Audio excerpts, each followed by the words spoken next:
Welcome back at my YouTube channel. आज हम elimination method से क्वेश्चंस को सॉल्व करने का मेथड देखेंगे। देखिए मेरे पास एक क्वेश्चन है 2x plus 3y is equal to 5, 5x minus 3y is equal to 2। आज हम इसे एलिमिनेशन मेथड से सॉल्व करेंगे। Solve by elimination method bye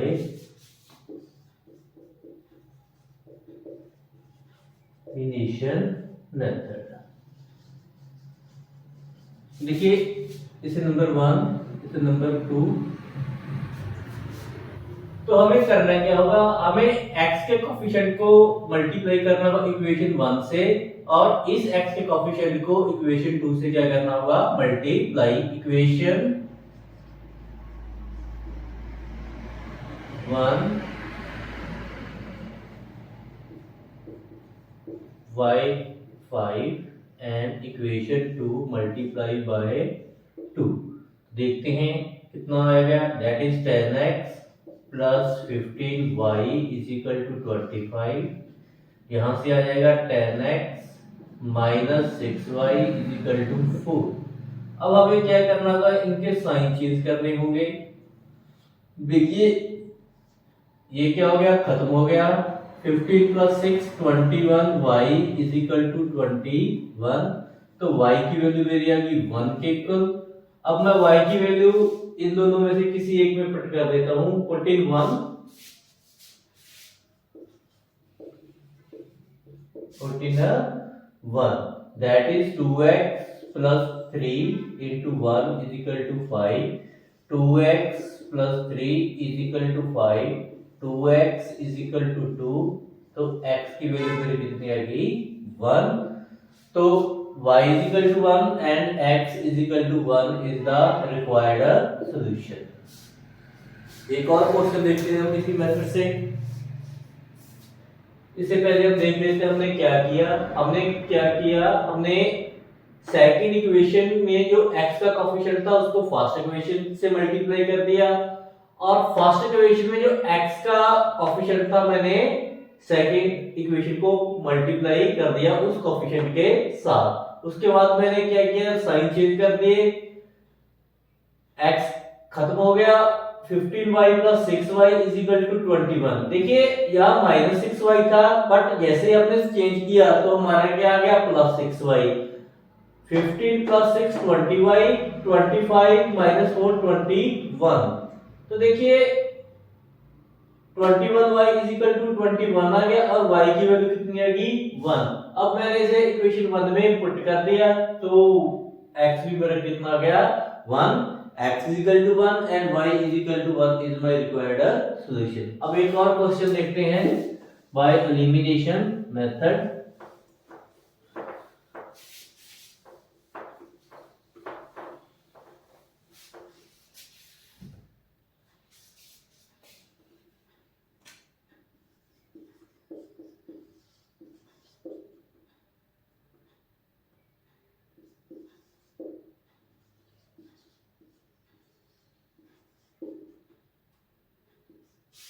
अब हमें इस क्वेश्चन को सॉल्व करते हैं बाय एलिमिनेशन मेथड। तो देखिए पहले हमने x के कोफिशिएंट इक्वल किए थे, अब हम y के कोफिशिएंट्स को क्या करते हैं, इक्वल। इसमें y का कोफिशिएंट 2 है, इसमें -3, अब 3 ही ले लेना। तो देखिए यहां से 1 लिख दीजिए, इक्वेशन 2 लिख दीजिए। Equation 1 multiply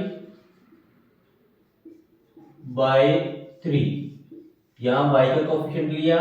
equation 2 multiply by 2। तो देखिए अगर मैं इसको 3 से मल्टीप्लाई करूंगा तो ये बन जाएगा 9x plus 6y is equal to 36। अगर मैं इसे 2 से मल्टीप्लाई करूंगा तो ये बन जाएगा मेरे पास 10x minus 6y is equal to that is 3। Sorry यहां बन जाएगा 2। तो देखिए मैं अब यहाँ क्या है, प्लस 6y, यहाँ है माइनस 6y। अब मैं जब इन दोनों को ऐड करूंगा, प्लस और माइनस आपस में क्या हो जाएंगे, कैंसल। तो 19x इज इक्वल टू 38 तो x की वैल्यू मेरी कितनी आएगी 38/19 विच इज इक्वल टू 2। तो x इज इक्वल टू मेरा कितना आ गया 2। अब देखते हैं x की वैल्यू 2 हम यहां पुट कर देते हैं 3 into 2 plus 2y is equal to 12, 6 plus 2y is equal to 12 and 2y is equal to 6 and y is equal to 6 by 2 and y is equal to 3।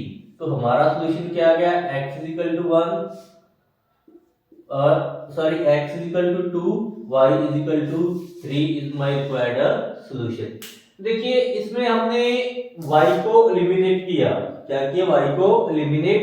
अगर आपको एग्जाम में बोला जाए कि x एलिमिनेट करना है, एलिमिनेशन मेथड में x eliminate करना है तो आपको x के कोएफिशिएंट इक्वल करने होंगे जैसे हमने पहले क्वेश्चन में किए थे। अगर आपको बोला जाए कि आपको y को एलिमिनेट करना है तो y के कोएफिशिएंट्स आपको इक्वल करने होंगे।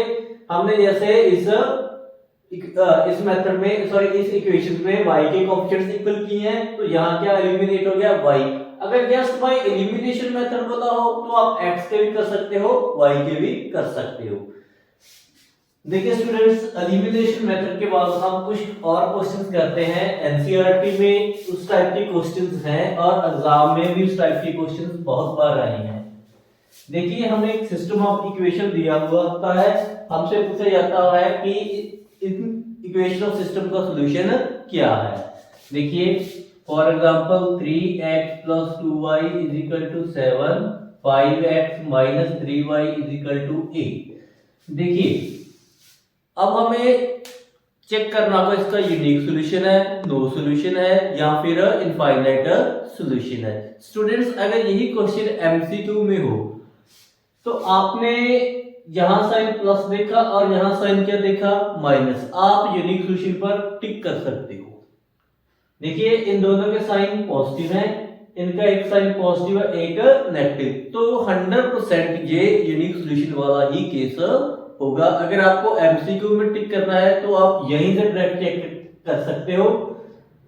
इन दोनों के कोएफिशिएंट पॉजिटिव, यहां एक पॉजिटिव और एक नेगेटिव, तो 100% ये क्या बनेगा यूनिक सॉल्यूशन। क्योंकि a1/a2 यहां से आएगा वो आएगा पॉजिटिव, b1/b2 क्या आएगा नेगेटिव। अब पॉजिटिव और नेगेटिव इक्वल तो होते नहीं, इसलिए a1/a2 not equal to b1/b2 वाला केस बन जाएगा। आप डायरेक्ट भी इसे लिख सकते हो सिर्फ एमसीक्यू में। अगर आपको ये 2 या 3 मार्क्स में आए तो उसका मेथड मैं आपको बताता हूं। देखिए आपको लिखना होगा compare with a1x plus b1y is equal to c1, a2x plus b2y is equal to c2। तो a1 की वैल्यू मेरी आ गई 3, b1 की वैल्यू आ गई 2, a2 की वैल्यू आ गई मेरी 5 एंड b2 की वैल्यू आ गई -3, c1 7, c2 कितना आ गया 8। जब मैंने a1/a2 को फाइंड किया तो दैट मीन 3/5, b1/b2 तो मेरा आ गया नेगेटिव -2/3। अब पॉजिटिव और नेगेटिव इक्वल नहीं हो सकते तो मेरा केस क्या आ गया minus not is equal to वाला आ गया। तो मैं लिख सकता हूं a1/a2 not is equal to b1/b2। तो इस केस में क्या होगा यूनिक सॉल्यूशन। देखिए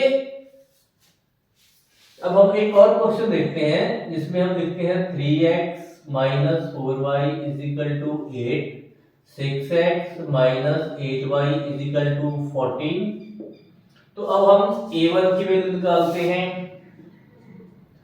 यहां से आ गई 3, a2 की वैल्यू आ जाएगी -4 सॉरी b1 की वैल्यू आ गई -4, a2 की वैल्यू आ जाएगी 6, b2 की वैल्यू आ जाएगी -8, c1 की वैल्यू 8, c2 की वैल्यू दैट इज 14। तो देखिए a1/a2 कितना आ गया हमारा 3/6 which is equal to 1/2 and b1/b2 तो इस केस में b1/b2 हमारा बन जाएगा -4/-8 विच इज इक्वल टू 1/2। तो c1/c2 की मैंने जैसे ही वैल्यू निकाली तो c1/c2 की वैल्यू आ जाएगी मेरी 8/40। तो देखिए 8/14 को लिख सकता हूं मैं 4/7। तो देखिए यहाँ मेरा a1/a2 not is equal to b1/b2 आ गया था, इसलिए मुझे c1 c2 की रेशियो निकालने की कोई जरूरत नहीं है, क्योंकि अगर a1/a2 not is equal to b1/b2 आ जाए तो c1/c2 की कोई भी इंपॉर्टेंस नहीं रहती। मगर यहाँ देखिए हमारे पास a1/a2 is equal to b1/b2 आ गया था, इसलिए मुझे क्या कैलकुलेट करना पड़ा, c1/c2। देखिए अब a1/a2 is equal to b1/b2 not is equal to c1/c2। तो इस केस में मेरा क्या बन गया, नो सॉल्यूशन। इस केस में मेरा क्या बन गया, नो सॉल्यूशन। तो अब हम एक और क्वेश्चन देखते हैं इसी टाइप का।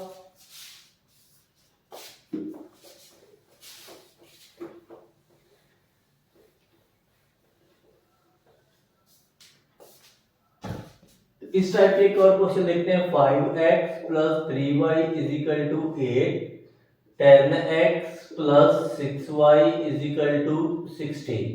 तो देखिए यहाँ पर a1/a2 मेरा आ जाएगा 5/10 विच इज इक्वल टू 1/2। b1/b2 मेरा आ जाएगा 3/6 विच इज इक्वल टू 1/2। देखिए जब भी मेरा a1/a2 is equal to b1/b2 आ जाए तो मुझे c1/c2 भी निकालना होगा। तो देखिए c1/c2 मेरा आ जाएगा 8/16 विच इज इक्वल टू 1/2। तो देखिए a1/a2 is equal to c1/c2। तो मैं बोल सकता हूं इस केस में क्या होंगे, इनफाइनाइट सॉल्यूशंस। Infinite solutions.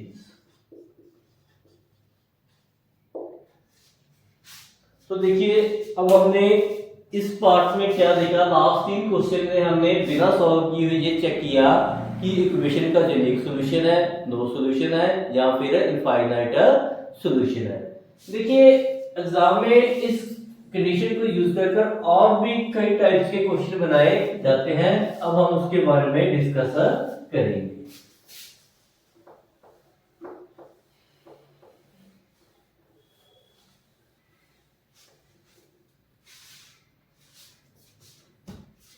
तो देखते हैं, देखिए find A if given equation has unique solution.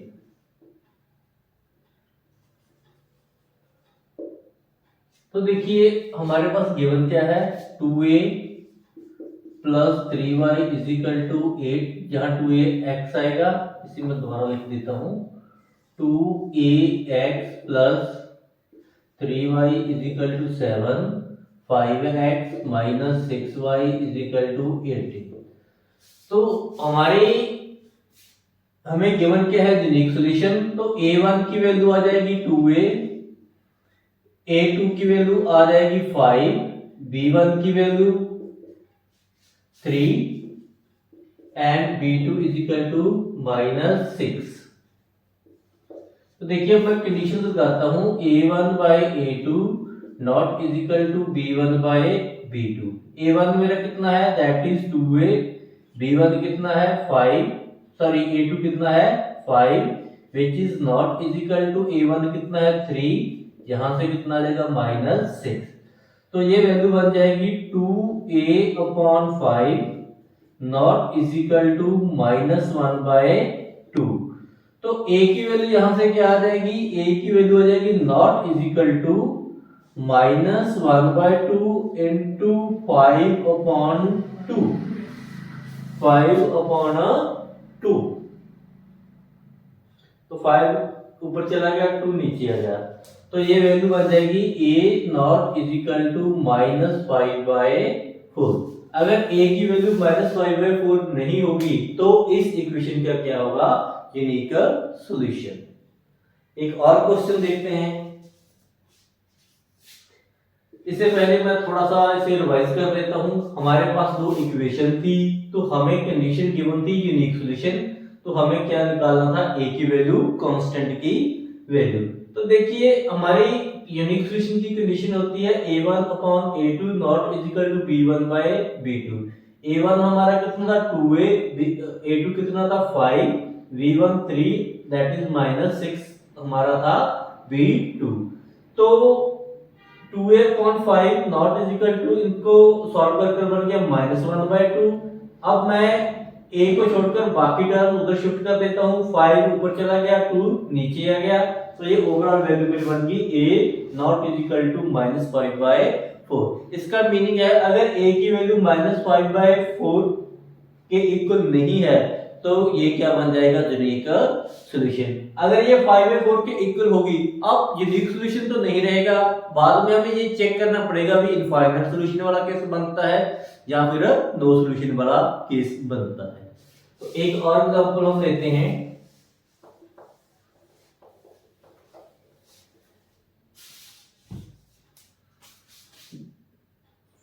Find a if we have given question system has no solution. इस केस में हम नो सॉल्यूशन वाली कंडीशन लेते हैं। तो हमारे पास है 2x plus ay is equal to 8, 4x plus, यहां मैं लिख देता हूं 8y इज इक्वल टू 70। तो देखिए हमारे पास जब भी ऐसा क्वेश्चन आए तो हमें a1/a2 is equal to b1/b2 वाली कंडीशन यूज करनी है। तो a1/a2 मेरा कितना आ गया, that is 2/4 is equal to b1/b2। यहां मेरा a है जो मुझे फाइंड करना है, दैट इज a/8, a/8। अब हम इसे क्रॉस मल्टीप्लाई कर लेते हैं, तो a की वैल्यू बन जाएगी 2 × 8/4 दैट इज 4। तो a की वैल्यू मेरी कितनी आएगी, 4। तो a इज इक्वल टू 4 के लिए मेरे पास क्या होगा, there will be no solution. क्योंकि देखिए अगर मैं a की वैल्यू यहां रख देता हूं 4, तो मेरा बन जाएगा 2/4 इज इक्वल टू 1/2। अगर मैं c1/c2 की रेशियो लेता हूं तो ये बन गया 8/17। तो इस केस में हमारी ये रेशियो है वो इक्वल नहीं आएगी, क्योंकि 2/4 तो 1/4 ही, सॉरी 1/2 ही बन जाएगा। तो देखिए हमने क्या किया, हमें गिवन था कि इक्वेशंस हैज नो सॉल्यूशन। अगर इक्वेशंस का कोई भी सॉल्यूशन नहीं है तो हमें a की वैल्यू निकालनी होती है। उसके लिए हमें यूज करना होता है a1/a2 is equal to b1/b2। a1/a2 कितना आ गया, 2/4 इज इक्वल टू b1 की वैल्यू a और 8 को मैंने इधर शिफ्ट कर दिया, तो a की वैल्यू कितनी आ गई मेरी, 4 आ गई। तो अब हम इसका एक और पार्ट देखते हैं। तो अब हमारा केस है इनफाइनाइट सॉल्यूशन वाला। क्या केस है, इनफाइनाइट सॉल्यूशन वाला।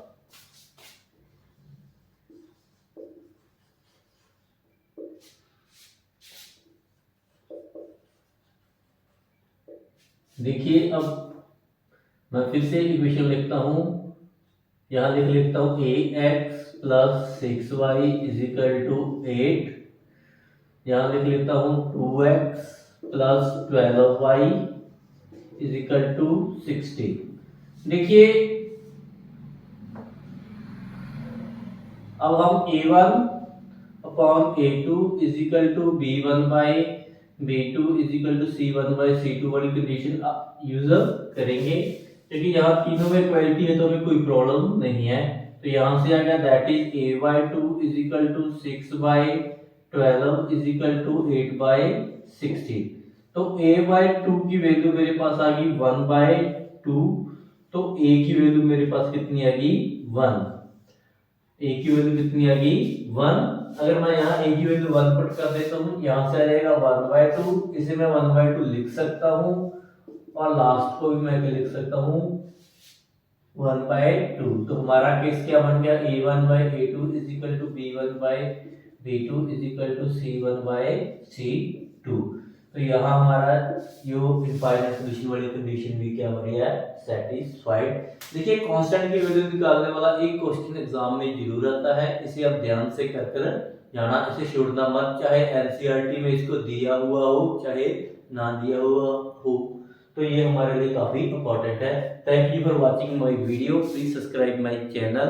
हम अगले लेक्चर में ग्राफिकल मेथड के बारे में देखेंगे। Thank you.